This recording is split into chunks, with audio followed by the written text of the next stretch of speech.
અમરેલીમાં લગ્ન પ્રસંગના ભોજન સમારોહમાં હિંસક મારામારી કરી ફરાર થઈ ગયેલા કુખ્યાત હિસ્ટ્રી શીટર યુવરાજ મકવાણાને પોલીસે દબોચી લીધો।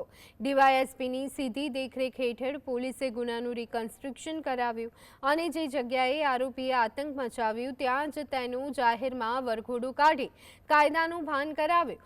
ઉલ્લેખનીય છે કે આરોપી વિરુદ્ધ અગાઉ હત્યાના પ્રયાસ સહિત કુલ 12 જેટલા ગંભીર ગુનાઓ નોંધાયેલા છે। અગાઉ 10 વર્ષની સજા અને દંડ ફટકારાયા બાદ જામીન પર છૂટેલા આ શખ્સની ધરપકડથી અમરેલી પોલીસે અસામાજિક તત્વોને કડક ચેતવણી પણ આપી હતી।